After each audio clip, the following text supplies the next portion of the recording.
وما أرسلنا من قبلك إلا رجالا نوحي إليهم فاسألوا أهل الذكر إن كنتم لا تعلمون. بسم الله الرحمن الرحيم. السلام عليكم ورحمة الله وبركاته. الحمد لله على إحسانه والشكر له على توفيقه وامتنانه. أشهد أن لا إله إلا الله تعظيما لشأنه، وأشهد أن محمدا عبده ورسوله الداعي إلى رضوانه، صلوات ربي وسلامه عليه وعلى آله وأصحابه ومن تبعهم بإحسان إلى يوم الدين. Amma ba'du. Puji dan syukur kita munajatkan kehadirat Allah Azza wa Jalla. Salawat beserta salam pada Nabi kita yang mulia, Nabi Muhammad bin Abdullah sallallahu alaihi wasallam. Ikhwatal iman, dalam salat yang baru saja kita laksanakan,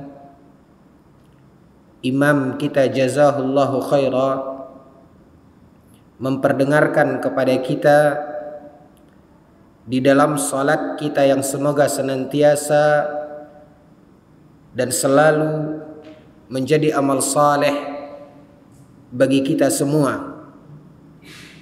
Imam kita pada salat tadi membacakan firman Allah Subhanahu wa taala di dalam surat Thaha. Surat yang dibaca yaitu pada ayat yang ke-128. Namun ikhwatal iman, sebelum ayat yang tadi sama-sama kita dengarkan di dalam salat kita ingin menarik beberapa ayat sebelumnya, melihat dan mengingat di mana ayat yang sebelumnya tersebut syarat dengan sebuah pembelajaran untuk mengingatkan diri kita. Di mana di dalam surat Thaha ini Allah Subhanahu wa taala pada dasarnya memaparkan beberapa penggalan kisah. Ada bagian dari surat Thaha ini yang mengisahkan tentang Nabi Adam alaihissalam. Secara umum dari surat Thaha secara keseluruhan ada penggalan yang menceritakan tentang kisah Nabi Adam alaihissalam. Di antaranya Allah Subhanahu wa taala menceritakan tentang bagaimana iblis menggoda Nabi Adam alaihissalam. Kaitannya ikhwatal iman dari kronologi yang diceritakan oleh Allah tentang penggalan kisah Nabi Adam ini, dan juga diceritakan oleh Allah Azza wa Jalla di dalam surat yang lain. Di antaranya di dalam surat Al-Baqarah, di dalam beberapa surat Al-Quranul Karim. Dan kembali Allah Azza wa Jalla mengulangi penggalan kisah Nabi Adam ini di surat Thaha, di mana ikhwatal iman Allah Subhanahu wa taala menceritakan, kita tarik ke belakang dari ayat yang tadi kita dengarkan di dalam salat kita. Allah tabaraka wa taala menceritakan fawaswasa ilaihi syaitan, yaitu ketika setelah Nabi Adam diciptakan oleh Allah, lalu kemudian Allah Subhanahu wa taala perintahkan para malaikat untuk sujud kepada Adam. Fasajadu, maka para malaikat sujud, illa iblis, kecuali iblis. Aba wastakbara wa kana minal kafirin. Begitu iblis tidak mau sujud kepada Adam, yang disebabkan karena keangkuhan dan kesombongannya, kata Allah.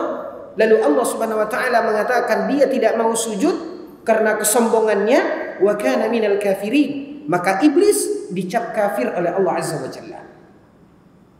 Nah, ikhwatal iman azani Allah wa iyyakum. Ini penggalan kisah yang diceritakan oleh Allah dalam kehidupan Nabi Adam setelah Allah Subhanahu wa taala ciptakan dan Allah suruh Nabi Adam untuk tinggal di surga. Nah, sebuah gambaran secara global dari kisah kehidupan Nabi Adam ini, ikhwatal iman, yang ingin menjadi titik perhatian kita. Kedatipun kita sering mendengarkan bagaimana kisah Nabi Adam ini, bahkan sejak kecil kita sering diceritakan kepada kita oleh orang tua kita, oleh guru kita. Namun ada satu titik yang harus kita cermati, di mana dalam kronologi kita runut dari awal. Ketika Allah Subhanahu wa taala ciptakan Nabi Adam, setelah Allah ciptakan Nabi Adam, Allah perintahkan sujud para malaikat. Dan iblis, sebagaimana kita ketahui dari apa yang difirmankan oleh Allah, tidak termasuk dari golongan malaikat. Allah menceritakan dalam surah Al-Kahfi, Allah mengatakan kana minal jin. Iblis itu bangsanya beda dengan malaikat. Namun ketika Allah perintahkan malaikat untuk sujud kepada Adam, termasuk di dalamnya iblis, kendati pun dia bukan bagian sama dengan malaikat secara dasar penciptaannya. Nah, ini yang pernah kita sampaikan. Di dalam bahasa Arab, dalam ungkapan Al-Quran, bisa saja seseorang menyebutkan sebahagian, tapi maksudnya keseluruhan. Yang tinggal di surga itu 3 jenis makhluk yang Allah Subhanahu wa taala ciptakan dari unsur yang berbeda. Pertama, malaikat Allah ciptakan dari cahaya. Kemudian di sana juga ada jin yang Allah ciptakan dari api. Baru kemudian Allah ciptakan manusia dari tanah, yaitu Nabi Adam. Ketika Allah ciptakan Nabi Adam, Allah mengatakan, wa idz qala rabbuka lil malaikati isjudu li Adam. Di sini ada 2 bangsa. Ada malaikat dan ada jin. Yang diwakili oleh iblis yang Allah ciptakan dari api. Allah katakan dalam Al-Qur'an, Allah menyuruh malaikat. Dan di sini Allah hanya menyebutkan malaikat.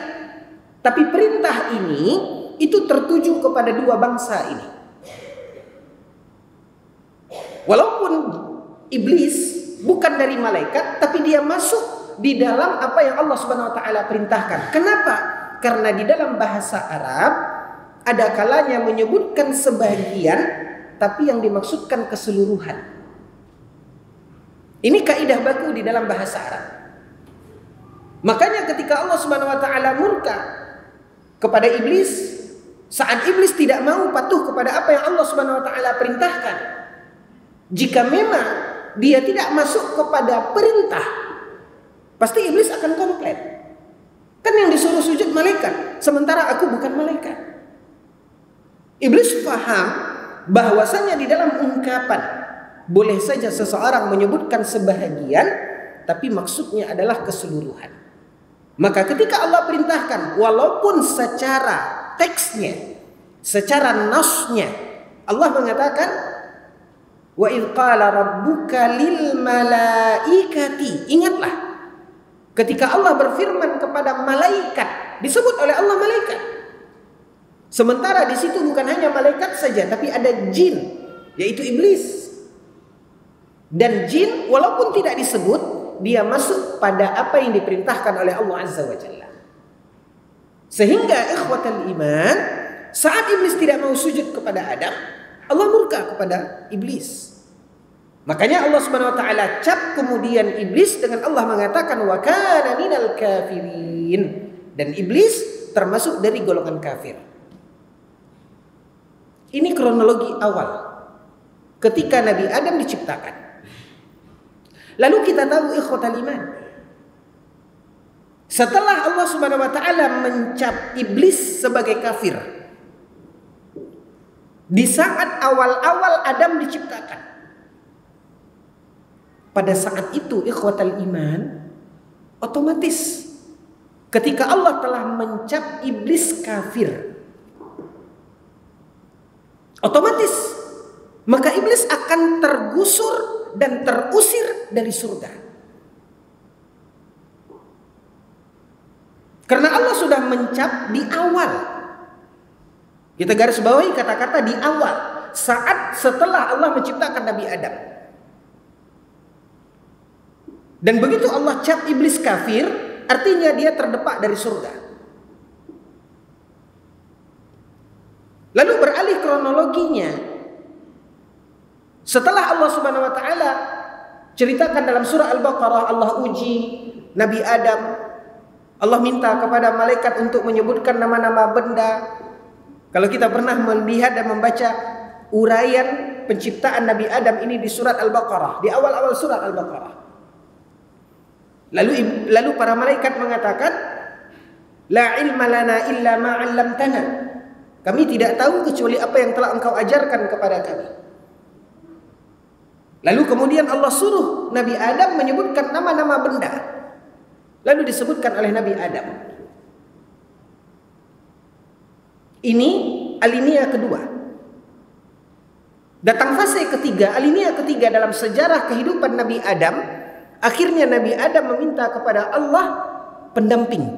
Maka diciptakanlah Hawa, pendamping Nabi Adam, istri Nabi Adam, Ummuna Hawa, yaitu ibu kita Hawa.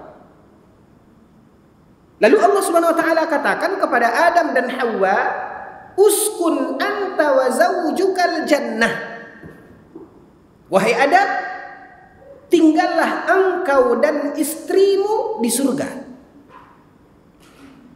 Ini fase yang ketiga, alinea ketiga dari sejarah perjalanan kehidupan Nabi Adam.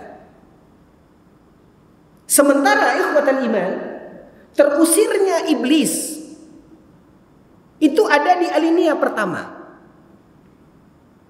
Maka saat diciptakannya Hawa, sebelumnya Allah Subhanahu wa taala telah mencap iblis kafir.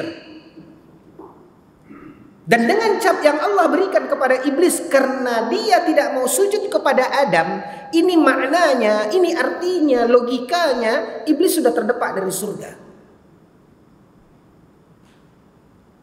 Karena Allah sudah di awal mengatakan wa kana minal kafirin.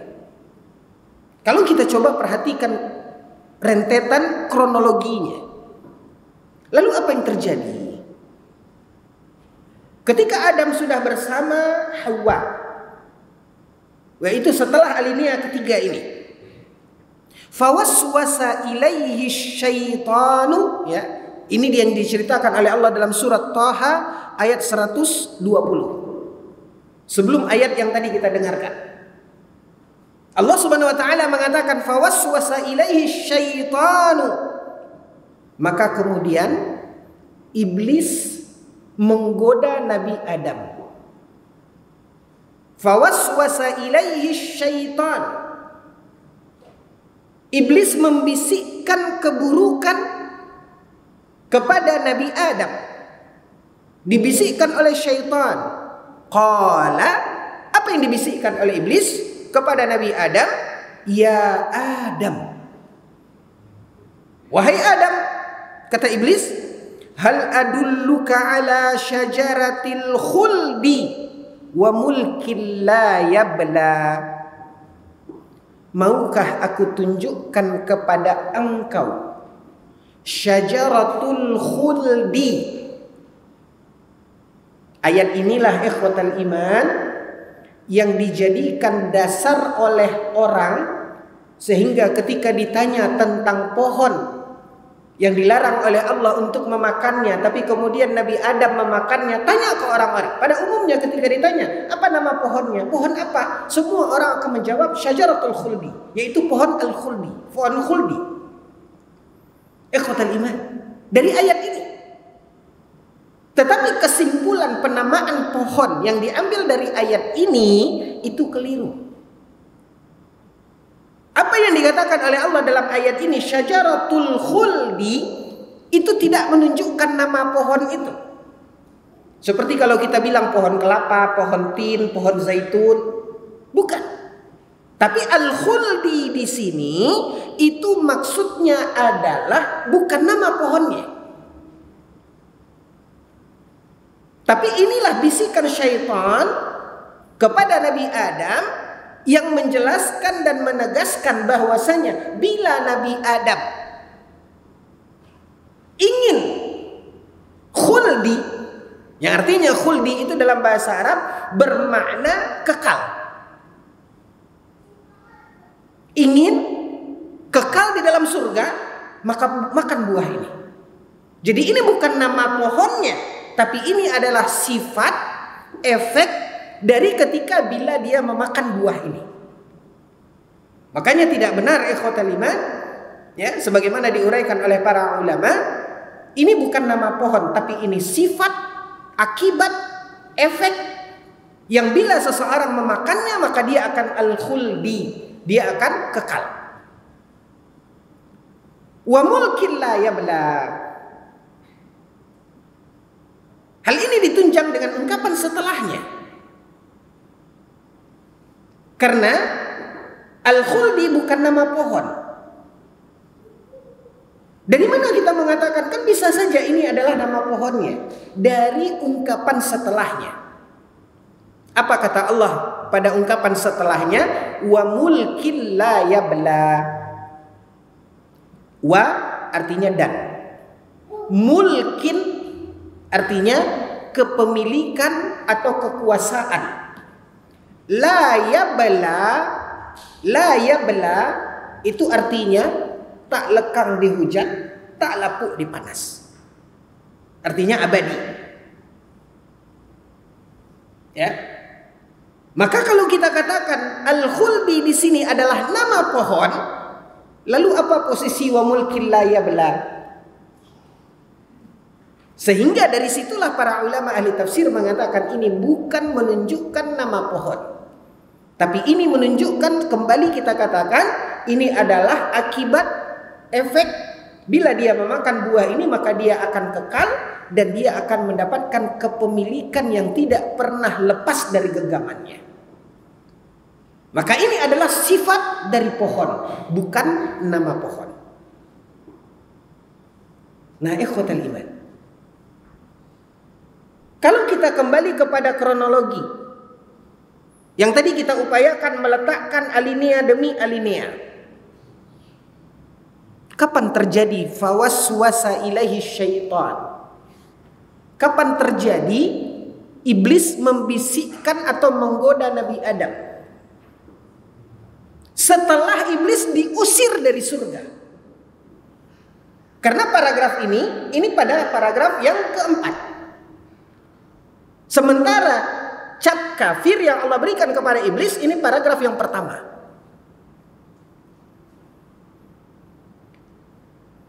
Kenapa kita tidak pernah mempertanyakan? Kalau iblis sudah terusir dari surga, kronologinya begitu.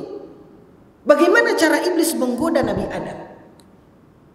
Apakah setelah Allah Subhanahu wa taala cap iblis kafir, lalu dia masih seleweran keluar masuk surga? Tidak mungkin. Karena logikanya, begitu Allah cap kafir, sudah habis. Dia terdepak dari surga. Artinya, ketika fawaswasa ilaihi syaitanu,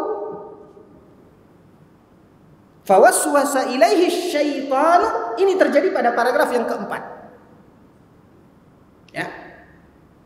Ini pandai-pandai kita saja, Pak, meletakkan paragraf-paragraf itu untuk mendekatkan pemahaman kepada kita. Maka artinya fawaswasa ilaihi syaitanu, posisinya Adam ada di surga, sedangkan iblis sudah terdepak dari surga. Poin ini yang pernah dijelaskan oleh Imam Ibnu Katsir di dalam kitab tafsirnya. Ketika Imam Ibnu Katsir menafsirkan ayat yang ada di surat Al-Baqarah terkait kisah Nabi Adam ini. Namun di sini di dalam kitab tafsirnya Imam Ibnu Katsir menyebutkan dan menukilkan sebuah riwayat Israiliyat. Sebuah riwayat yang tidak bisa dijadikan hujjah dan tidak bisa dijadikan dasar. Dan riwayat-riwayat seperti ini itu dinukilkan oleh Imam Ibnu Katsir dalam kitab tafsirnya. Sebagaimana juga di dalam tafsirnya Imam Ibnu Katsir ada kalanya juga beliau menukilkan riwayat dhaif. Jangankan riwayat yang dhaif, Israiliyat disebutkan oleh Imam Ibnu Katsir. Tapi kaum muslimin yang dimuliakan oleh Allah bukan berarti manhaj ilmiah Imam Ibnu Katsir diragukan, tidak. Memisahkan riwayat-riwayat yang sahih dengan riwayat-riwayat yang dhaif yang ada di kitab As-Sunan. Maka ada sahih Abi Dawud, ada dhaif Abi Dawud, ada sahih Nasai, ada dhaif An-Nasai. Jadi hal yang seperti ini biasa terdapat di dalam kitab-kitab para ulama. Jadi sekali lagi kita mengatakan bahwasanya riwayat Israiliyat bahkan riwayat yang dhaif dinukilkan oleh Imam Ibnu Katsir bukanlah celaan kepada manhaj ilmiahnya Imam Ibnu Katsir. Tetapi kaum muslimin ini dimuliakan oleh Allah, seperti yang tadi kita katakan, ini untuk perbandingan. Nah, apa yang dinukilkan oleh Imam Ibnu Katsir terkait tentang bagaimana iblis menggoda Nabi Adam sementara iblis terdepak dari surga dan Nabi Adam ada di surga. Imam Ibnu Katsir menukilkan riwayat di mana dikatakan iblis ketika itu menjelma menjadi ular. Lalu dia menyusup ke dalam surga. Itu ada di tafsir Imam Ibnu Katsir. Tapi ini adalah riwayat Israiliyat. Alasan yang paling dekat dengan kebenaran, ikhwatal iman. Alasan yang paling dekat dengan kebenaran, ini poin yang ingin kita garis bawahi. Alasan yang paling mendekati kebenaran adalah persis sama seperti apa yang dikatakan oleh Nabi Shallallahu Alaihi Wasallam ketika masuk bulan Ramadan. Apa yang dikatakan oleh Nabi ketika masuk bulan Ramadan? Nabi Shallallahu Alaihi Wasallam mengatakan, "Idza dakhala Ramadan," apabila masuk bulan Ramadan, maka pintu surga dibuka, pintu neraka ditutup, dan syaitan-syaitan diapain, Pak? Kok masih ada orang berbuat dosa saat bulan Ramadan? Syaitan kan ibaratnya kaum muslimin yang dimuliakan oleh Allah, syaitan tak mampu berbuat apa-apa karena dia dibelenggu. Harusnya logikanya jika iblis, jika syaitan dibelenggu oleh Allah Azza wa Jalla di bulan Ramadan, bersih Pak Ramadannya. Tapi kita tahu bagaimana kemungkaran terjadi di bulan Ramadan. Kemaksiatan yang berjalan juga. Nah ini kenapa? Jawabannya sama, ikhwatal iman azanillahu wa iyyakum. Inilah yang harus kita lekatkan di dalam benak kita. Di mana iblis, kendati pun syaitan-syaitan dibelenggu di bulan Ramadan, tapi dia masih mampu membuat manusia melakukan perbuatan dosa. Jangankan kita, Pak. Saat dia dibelenggu oleh Allah Azza wa Jalla, dia masih menggoda kita. Jangankan kita, kembali kita kepada kisah ini. Nabi Adam saja di surga. Sementara dia di luar surga, dia masih mampu untuk membuat Nabi Adam tergelincir. Makanya ikhwatal iman, yang selalu harus kita tanamkan di dalam diri kita. Satu sisi memang Allah mengatakan bahwasanya tipu daya iblis itu kana dha'ifa. Tipu daya iblis itu lemah. Lemah bagi siapa? Bagi seseorang yang memiliki tameng yang kuat di dalam dirinya. Kalau lemah dari sisi kita mengatakan tanpa kita mempersiapkan tameng yang kuat pada diri kita, ini salah. Ini terbukti. Ramadan dia dibelenggu, dia masih mampu membuat orang tergelincir. Masih menggoda orang-orang sehingga mereka melakukan perbuatan dosa dan kemaksiatan. Dari luar surga, dia masih mampu untuk menggoda seorang nabi, Nabi Adam alaihissalam, yang berada di dalam surga. Makanya kaum muslimin yang dimuliakan oleh Allah, poin terbesarnya yang harus kita lihat pelajarannya adalah bagaimana kita mengokohkan benteng diri kita.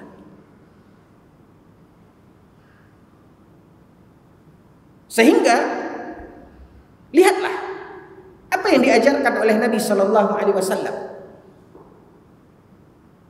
Ketika kita seorang mukmin sedang berada di dalam posisi melaksanakan sebuah ketaatan yang paling mulia, salat. Padahal ketika itu apa yang dikatakan oleh Nabi Shallallahu Alaihi Wasallam? Di salah satu posisi salat itulah saat seorang hamba paling dekat dengan Allah, dengan Rabb-Nya. Maka pada saat itu ikhwatal iman, lihat bagaimana godaan bisikan iblis kepada kita di dalam salat. Sehingga apa yang diajarkan oleh Nabi Shallallahu Alaihi Wasallam? Ketika kita digoda oleh iblis di dalam salat kita, di posisi di mana kita sedang melakukan ketaatan. Salah satu posisi yang kita lakukan dalam salat adalah saat di mana kita paling dekat dengan Allah. Maka iblis tetap akan bisa menggoda kita. Makanya Nabi SAW mengatakan kalau kita tergoda di dalam salat kita, apa yang kita lakukan? Perkuat benteng kita. Dengan apa? Dengan ta'awudz.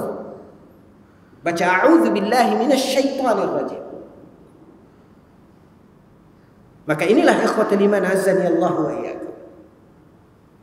Sehingga dalam posisi apapun tidak ada saat di mana kita berada di level aman dari gangguan dan bisikan syaitan.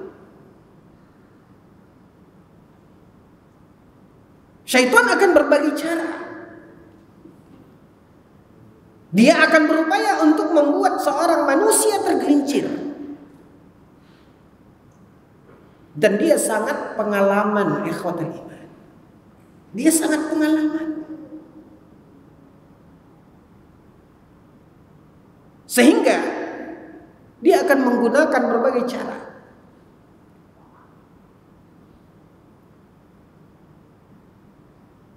Seorang manusia yang cenderung kepada agamanya, wala nuzakki 'ala Allahi ahada. Bukan maksud kita menganggap suci seseorang, tidak, bukan wewenang kita. Tapi setidaknya ikhwatal iman kita melihat ada orang-orang, ya, ada orang-orang yang alhamdulillah hatinya telah diterangi sehingga dia melihat jalan ke masjid. Apakah dia tidak digoda oleh iblis? Digoda. Tapi apa kata para ulama?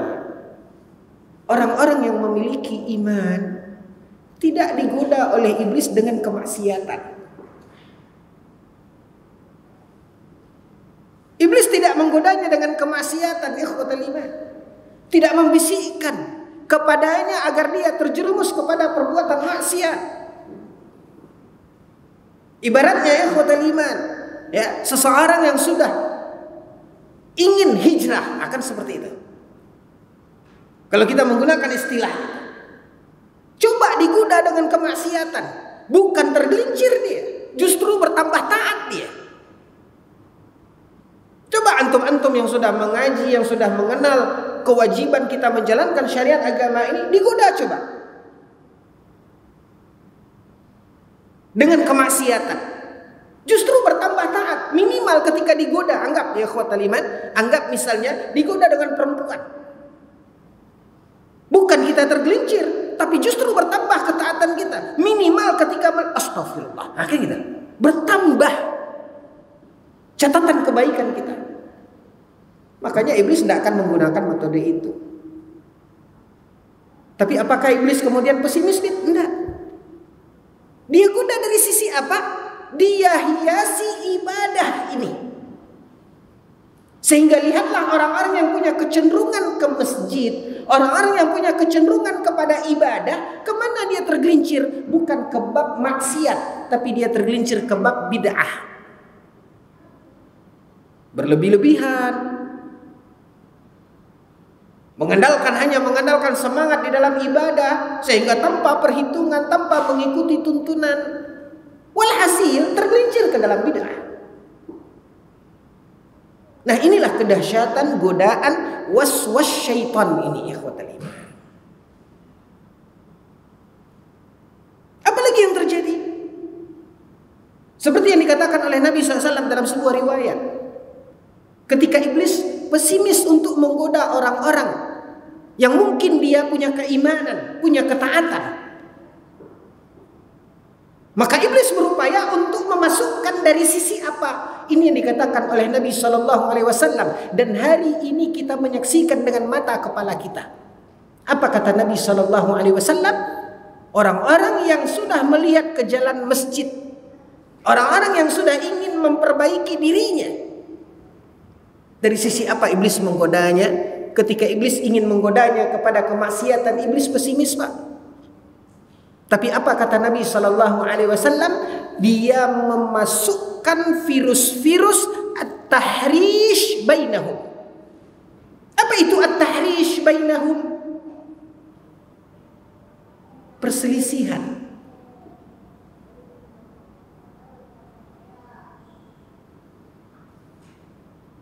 Pertikaian. Entah apa yang terjadi. Dan ini kita saksikan dengan mata kepala kita. Orang-orang yang bersama kita, lihat, yang dahulunya kita bersama duduk di satu majelis, yang biasanya kita satu saf di dalam salat kita, seminggu setelah itu tidak lagi dia terlihat. Kemana dia? Ternyata tidak enakan dengan bapak yang satu, mulai berjauhan, mulai hati kita renggang. Padahal kita berupaya untuk merapatkan saf kita.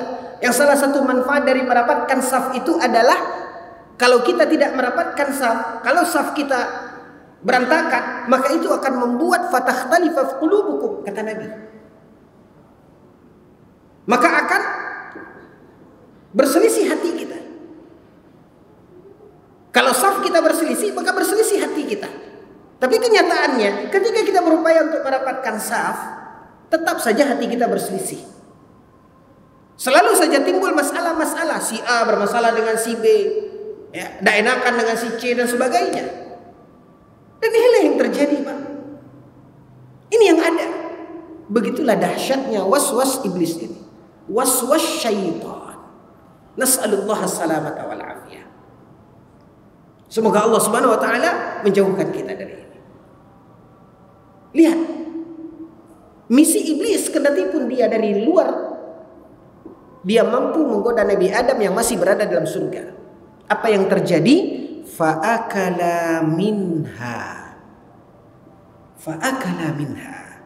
Maka mereka berdua, yaitu Adam dan Hawa, akala minha, dia makan sebagian, belum termakan satu buahnya, hanya sebagian termakan. Minha fabadat lahuma sawatuhuma. Maka begitu termakan oleh mereka sebagian dari buah, karena mereka terpengaruh dengan tipu daya syaitan, dengan tipu daya iblis, langsung kaum muslimin yang dimuliakan oleh Allah copot pakaian mereka. Fabadat, terlihat, bada yabdu, itu bahasa Arab, Pak, artinya menonjol, ya. Bada yabdu, menonjol, nampak. Fabadat lahuma sawatuhuma, maka tampaklah, terbukalah, tersingkaplah sawatuhuma. Sawah yaitu aurat mereka. Sebagaimana diceritakan oleh Allah dalam ayat yang lain, Allah tanggalkan dan Allah copot pakaian mereka di surga. Wa tafiqa yakhsifani 'alaihima min waraqil jannah. Mulailah Adam dan Hawa ketika itu mengambil wa tafiqa, dia memetik ya daun-daun surga sehingga dia tutupkan ke auratnya. Min waraqil jannah, dari daun-daun yang ada di surga. Wa 'asa Adamu rabbahu faghawa. Ingat ikhwatal iman, Allah Subhanahu wa taala mengatakan wa 'asa, maka Adam tergoda oleh iblis, dia melanggar apa yang telah digariskan oleh Allah. Padahal dia adalah seorang nabi, Adam. Asa, dia melakukan kemaksiatan, kedurhakaan karena telah melanggar. Faghawa, maka Nabi Adam dengan kemaksiatannya itu, dengan apa yang telah dilakukan oleh Nabi Adam, faghawa, maka dia dikatakan oleh Allah Subhanahu wa taala ghawa yaghwi, itu artinya adalah sesuatu yang terhina, sesuatu yang martabatnya itu berada di bawah, itu maksud dari ghawa. Maka inilah ikhwatul iman, pelajaran yang bisa kita ambil dari penggalan terakhir ayat ini, ketika Allah mengatakan Nabi Adam terhina. Apa sebabnya? Karena maksiat. Seorang nabi yang mulia, yang Allah tinggalkan di surga, yang Allah biarkan dia untuk tinggal di surga, yang ketika dia diciptakan disuruh malaikat sujud kepadanya. Tapi ketika dia melakukan, apa yang dia lakukan, Pak? Kemaksiatan. Berapa kali dia melakukan kemaksiatan? Dia melakukan sekali itu kemaksiatan. Dilarang oleh Allah memakan buah ini, dia makan. Apakah seluruh buah ini dia makan? Tidak, minha, hanya sebagian. Ibaratnya Pak, hanya segigit. Tapi lihat apa yang terjadi, faghawa. Tidakkah kita berpikir dengan sekian banyak catatan kemaksiatan yang melekat di dalam kehidupan kita, apa yang akan terjadi di dalam diri kita? Kita simak kumandang suara azan. Wassallallahu ala nabiyina Muhammad wa ala alihi wasallam. Alhamdulillahi rabbil alamin. Akhwatul iman, jika kita telah membaca apa yang diceritakan oleh Allah Azza wa Jalla tentang ketergelinciran Nabi Adam yang kontan diperlihatkan oleh Allah Azza wa Jalla dengan ditanggalkannya pakaian mereka. Padahal dengan pertimbangan poin yang tadi kita katakan, satu kali ketergelinciran dilakukan oleh Nabi Adam, melanggar apa yang telah ditetapkan oleh Allah ketika Allah melarang dia untuk memakan buah dari salah satu pohon.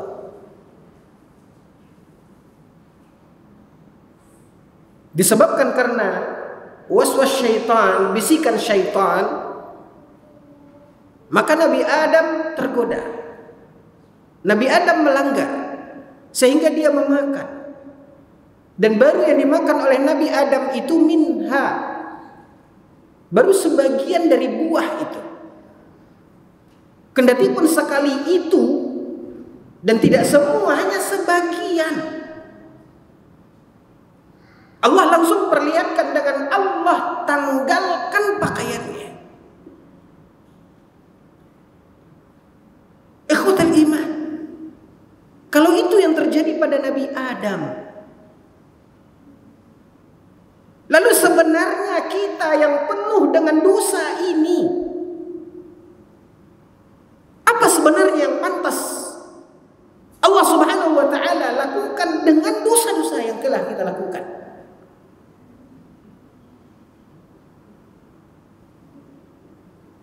Menyadarkan seorang mukmin, ikhwatul iman, perbuatan dosa dan kemaksiatan. Sehingga akan menuntun seorang mukmin untuk tidak memandang remeh dengan kesalahan dan dosa.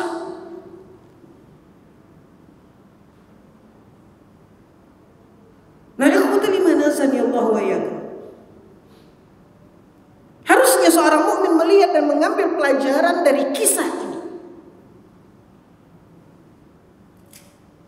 Berapa kali kesalahan dan dosa yang telah kita lakukan? Bila Nabi Adam sekali saja ini efeknya, bagaimana dengan kita? Yang hampir di setiap saat kita tidak lepas dari kesalahan dan dosa. Coba ini kita renungkan. Coba ini kita bayangkan. Coba kita muhasabah diri kita. Makanya ikhwatul iman, ada satu pembahasan yang Masya Allah, yang dikutip dari Imam Ibnu Qayyim Al-Jauziyah di salah satu kitabnya. Lalu poin-poin ini diambil oleh Syekh Abdul Razzaq bin Abdul Muhsin Al-Abbad hafizahumullah ta'ala. Lalu beliau jadikan di dalam sebuah kitab kecil, diberi judul oleh Syekh Abdul Razzaq Bawa'ithul Khalas Minadz-Dzunubi wal Ma'asi. Yang kalau kita terjemahkan secara bebasnya, kiat agar kita bisa terhindar dari perbuatan dosa dan kemaksiatan. Masya Allah, sekali buku ini kecil, tapi memberikan pelajaran kepada kita bagaimana seorang mukmin terbentuk karakter sehingga dia bisa menghindar dan bisa menjauhi perbuatan dosa dan kemaksiatan.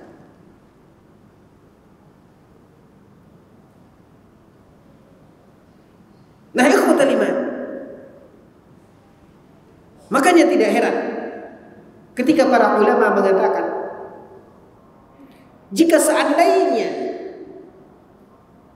setiap dosa dan kemaksiatan yang kita lakukan itu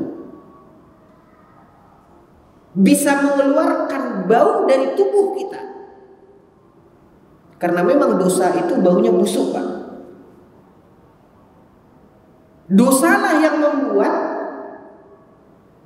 apa yang diceritakan oleh Nabi Shallallahu Alaihi Wasallam tentang ruh seorang fajir, ruh seorang yang berdosa, yang diceritakan oleh Nabi SAW dalam hadis yang diriwayatkan oleh Barra bin Azib tentang kematian seorang manusia. Maka orang yang fajir dan kafir, ketika dicabut ruh dengan jasad, dipisahkan ruh dari jasadnya, lalu ruhnya tersebut dibungkus oleh malaikat yang datang sebelum dia meninggal dunia. Yang ketika itu malaikat ini membawa kafanun minan nar, dia membawa kafan dari neraka. Dan sebagaimana proses kematian seorang manusia, setelah ruhnya dicabut, maka malaikat membawanya dengan kafan tersebut dan dia dibawa ke langit. Apa kata Nabi SAW dalam hadis Barra bin Azib? Tidaklah malaikat yang membawa ruh orang yang berdosa tadi, ketika dia melewati penduduk langit, kecuali penduduk langit merasa risih. Dengan mereka bertanya kepada malaikat yang membawa ruh orang ini, dengan dia mengatakan, min aina hadhihi raihatil mumtinah. Penduduk langit yang bersua dengan malaikat yang membawa ruh orang yang berdosa dan orang kafir ini, apa kata mereka? Dari mana ini bau busuk ini? Makanya para ulama mengatakan, kalau seandainya hal itu diperlihatkan oleh Allah hari ini, ketika kita melakukan perbuatan dosa, maka akan keluar bau busuk dari tubuh kita. Niscaya ikhwatul iman, Tak seorang pun yang mau dekat dengan kita.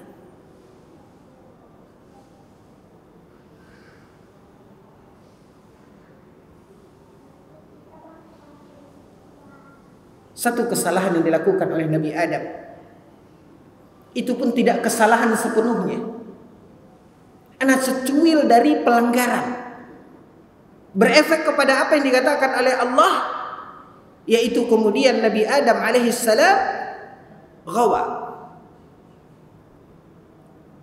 Namun Allah subhanahu wa ta'ala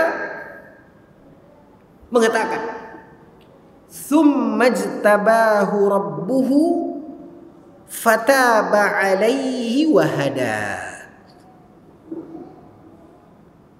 Allah subhanahu wa ta'ala jaga Nabi Adam. Maka Allah subhanahu wa ta'ala katakan, thumma jtabahu rabbuh. Lalu dia ditegur oleh Allah. Sehingga teguran yang diberikan oleh Allah azza wa jalla kepada Nabi Adam menyebabkan dia taba alaihi wahada.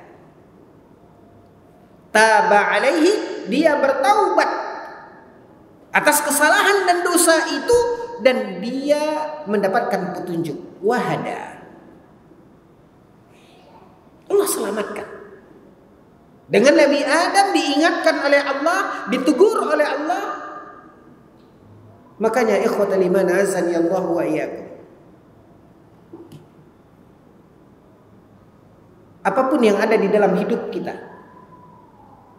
termasuk ikhwatal iman, saat yang sedang apa kita lakukan saat ini, kita duduk di masjid ini, kita melaksanakan salat, kita melaksanakan ibadah, kita menambah iman dan ilmu kita dengan belajar. Semuanya ini adalah taufik dari Allah Jalla wa'ala. Bukan karena kita kuat sehingga kita bisa melewati cuaca yang gerimis.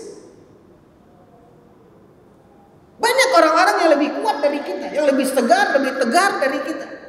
Tapi apa yang mereka lakukan sekarang? Mampunya kita melantunkan ayat-ayat Allah azza wa jalla yang Allah akan berikan ganjaran per huruf dari apa yang kita baca, tidak lepas dari taufik dari Allah azza wa jalla. Makanya Allah ingatkan di dalam ayat ini, tsumma jtabahu rabbuh, termasuk ketika Nabi Adam sadar akan kekeliruannya. Siapa yang menyadarkan kalau bukan Allah? Rabbuhu, Allah yang menyadarkannya. Sama ikhwatal iman pada kisah Nabi Yusuf. Ketika Nabi Yusuf digoda, Nabi Yusuf seorang laki-laki normal, pemuda, digoda oleh seorang wanita mulia, seorang pembesar, yang pasti dari posisinya bisa terbayang oleh kita bagaimana rupa dan kecantikannya. Sebagai laki-laki normal, apa kata Allah azza wa jalla? Allah ceritakan dalam surat Yusuf. Kata Allah tabaraka wa ta'ala, laqad hammat bihi wa hamma biha. Wanita itu berhasrat kepada Yusuf. Yusuf manusia biasa, dia lelaki normal, dia pun berhasrat kepada perempuan itu. Dan ini normal. Laqad hammat bihi wa hamma biha. Wanita itu berhasrat ke Yusuf, Yusuf pun sebaliknya. Laula ar-ra'a burhan rabbi, kalaulah dia tidak diingatkan oleh Allah azza wa jalla. Makanya ikhwatal iman, bisanya seseorang mukmin melangkahkan kakinya di jalan Allah azza wa jalla, semua tidak lepas dari rahmat dan taufik Allah.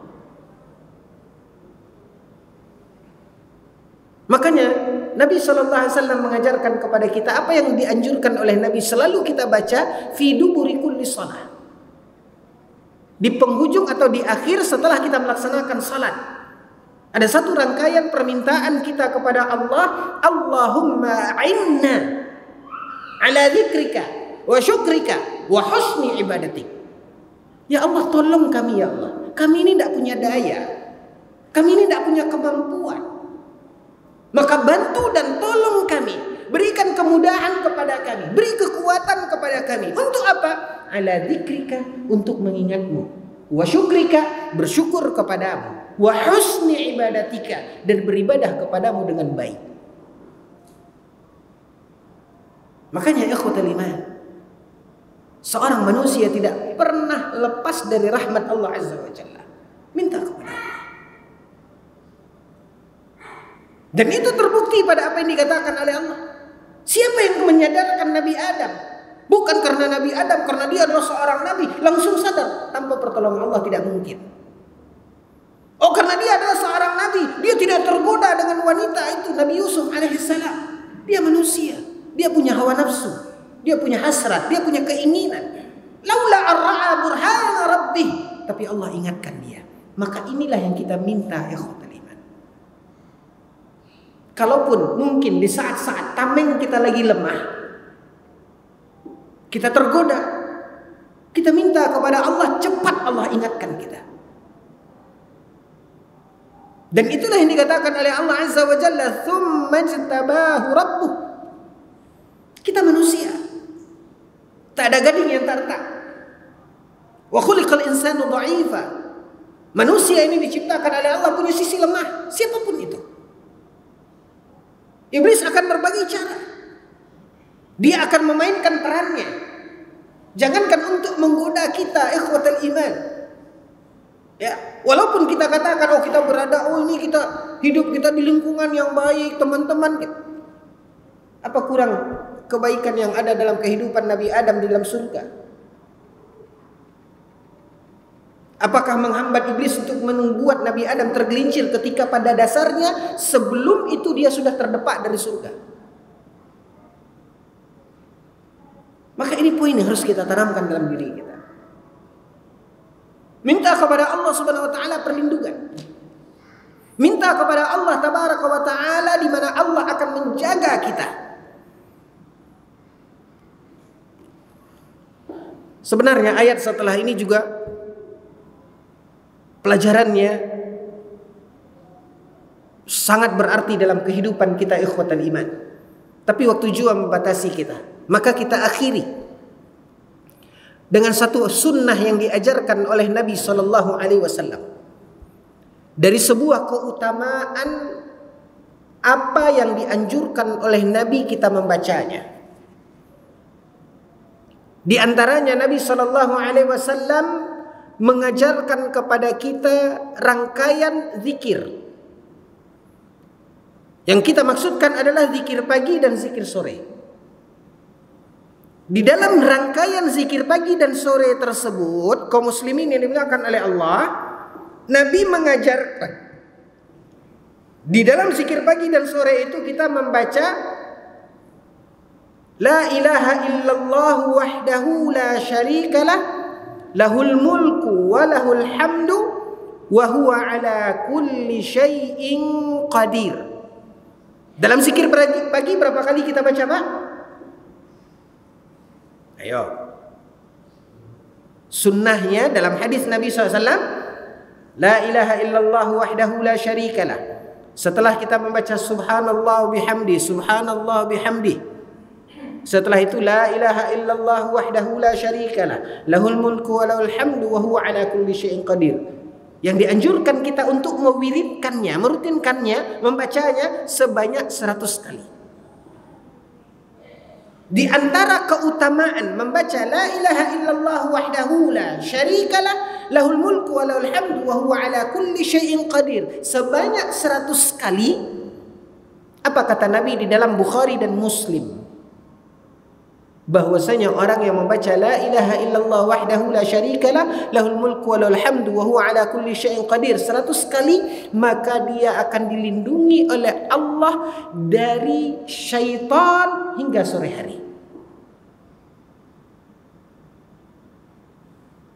Dan kalau seseorang membaca itu 100 kali di zikir sorenya, Allah akan menjaga dia dari syaitan sampai pagi hari. Ini salah satu keutamaan fadilah dalam zikir tersebut. Zikir yang sering, yang hafal semua kita sering mengucapkannya dan kita hafal, ya. Tapi itulah kelemahan kita dan kelalaian kita tidak merutinkan itu di dalam kehidupan kita. Kembali tidak lepas syaitan yang membuat kita lalai, lupa dari itu semuanya. Kenapa? Karena kalau kita amalkan itu, dia tidak akan berpengaruh dan tidak akan bisa menggoda manusia.